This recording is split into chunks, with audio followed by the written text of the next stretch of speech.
morning. Today I'll be talking about my cell communication disorder, Alzheimer's.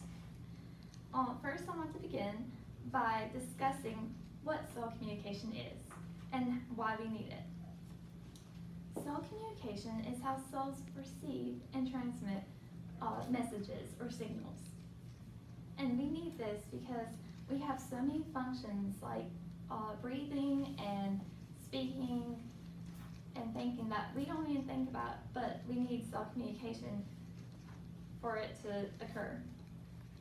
So our cells can communicate and talk between one another.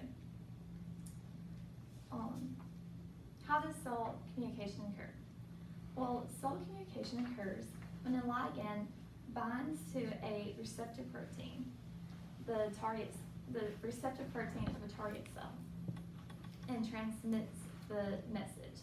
So it's just like a telephone game. You just transmit and talk. Now, talking more about Alzheimer's disease and how it is a cell communication disorder. So a little background on Alzheimer's disease. It received its name from the German physician who discovered it in 1906, Dr. Alois Alzheimer's. And he came across it by examining the brain tissue of a 55-year-old woman who died from complications of an unusual mental illness. The changes Dr. Alois had noticed were actually the characteristical traits of associated with Alzheimer's disease, which is plaques and tangles. Now, if you're like me, you often wonder what's the difference between Alzheimer's disease and dementia. And dementia is like a term used to describe all the symptoms that go along with these diseases and disorders. But Alzheimer's is like it's a form of dementia. So it's like saying dementia is color and Alzheimer's is purple. So it connects like that. That's helped me figure out. Now, everyone has either heard or know of someone with Alzheimer's, and it's fairly common. There's 5.5 million U.S. citizens who are affected by Alzheimer's. And by 2050, by the year of 2050, it's estimated that 16 million will be affected by this disease, just in the U.S. alone. Now, there's two types of Alzheimer's disease. You have the early onset Alzheimer's and you have the late onset Alzheimer's. Early begins around the mid-30s to late 50s. And the genes that are affected by this are Penicillin 1 and 2 and APB gene. The chromosomes affected by this are the 1, 14, and 21. So it could be any of those affected. And it's estimated that about 250,000 people have early onset Alzheimer's. Now, late onset occurs usually 65 and over, and this is the chromosome affected by late Alzheimer's is 19, and the gene affected is APBio.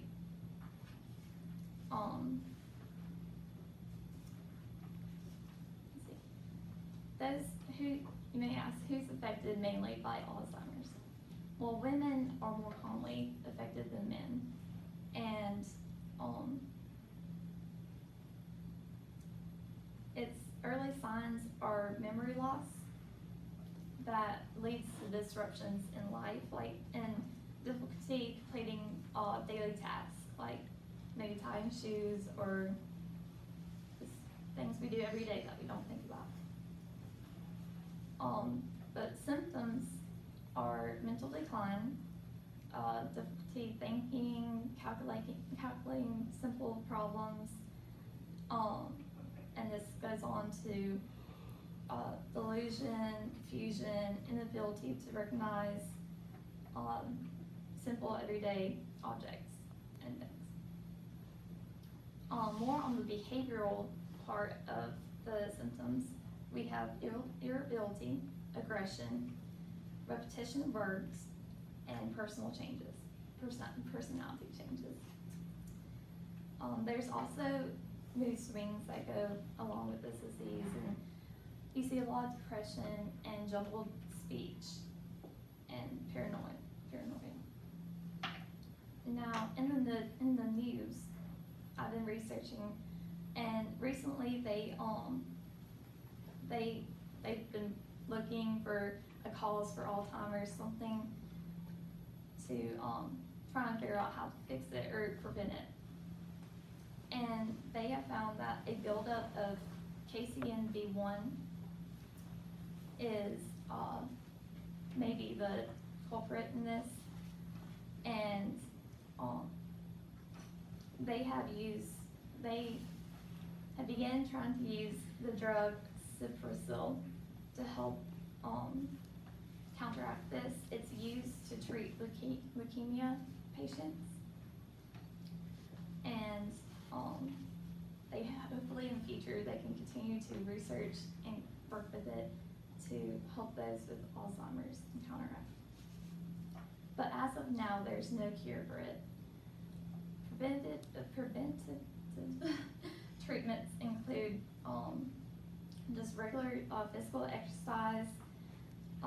This can actually reduce up to 50% of the chance of being Alzheimer's. And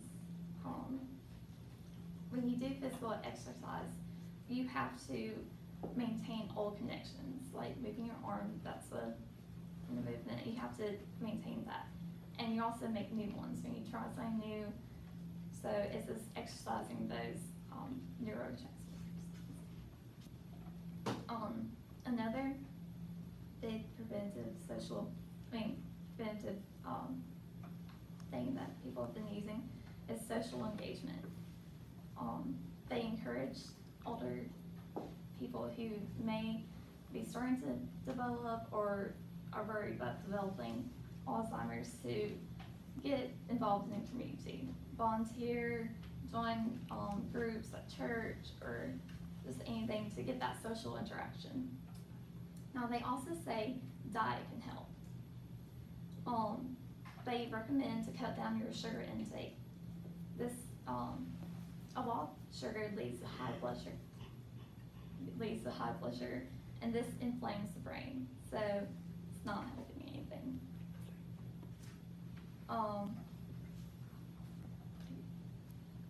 Now, today I wore purple because it represents the color for Alzheimer's, and we actually just passed the month, well, a few months ago, the month that is recognized for Alzheimer's, which is September. And a few organizations that we have for Alzheimer's are Alzheimer's Association and AFA, and a few charitable organizations. Now, a few famous people with Alzheimer's include Malcolm Young, who is the AC/DC guitarist and co-founder. Also, Ronald Reagan, he has been diagnosed with Alzheimer's. Rosa Parks, and Sugar Ray Robinson, and he was a famous boxer. And they actually believe that since all that trauma did not help his already Alzheimer's, so they believe they are now thinking trauma is linked to Alzheimer's, or it is not. And